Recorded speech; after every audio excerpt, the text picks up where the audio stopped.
అనుకుంటున్నారా? మహారాష్ట్రలో వెళ్ళి ఎలక్షన్ రిజల్ట్స్ తీసి చూస్తే MIM is the second largest party అయింది. మున్సిపల్ ఎలక్షన్ లో కాంగ్రెస్ కొట్టుకుపోయింది. అదే జరుగుతుంది. ఆయన బుద్ధి రాదు కదా సెక్యులర్లకి.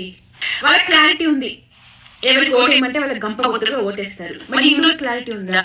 రాజ్యాంగం మతం ఆధారంగా రిజర్వేషన్లు ఒప్పుకోదు. కేసు వేశారు, సుప్రీంకోర్టు హైకోర్టు ఒప్పుకోము అని చెప్పింది. వీళ్ళు మాత్రం ఓట్ల కోసం నిబాంచన్. మీకు ఉద్దిన్ అయిపోయినా, టెక్నిక్స్ అయిపోయినా మీకు 4% రిజర్వేషన్లు ఇస్తా, మీకోసం ఏమో పార్టీ ఉంది, మీకోసమే మేము ఉన్నాము, మేమంటే మీరు, మీరంటే మేము అని అడుక్కుంటున్నారు. పవన్ కళ్యాణ్ గారు అన్నారు, గుడికి వెళ్ళి పూజలు చేయడం కాదు, ప్రతి భక్తుడిపై ధార్మిక బాధ్యత ఉంది, సంఘటితం అవ్వండి.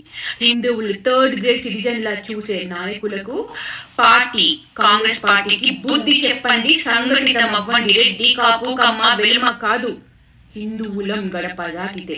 మన నమ్మకాలను గౌరవించే పార్టీని, హిందువులకు కష్టం వస్తే కాపాడే పార్టీని, తెలంగాణలో ఉంటున్న అక్రమ వలసదారులను తరిమి కొట్టే పార్టీని, భారతీయ జనతా పార్టీని గెలిపించండి. హిందూ ధర్మాన్ని కాపాడుకోవడం, మన గుళ్ళను కాపాడుకోవడం, మన నమ్మకాలను కాపాడుకోవడం అంటే ఇతర మతాలకు వ్యతిరేకంగా ఉండటం కాదు, మన ధర్మాన్ని మనం రక్షించుకోవడమే.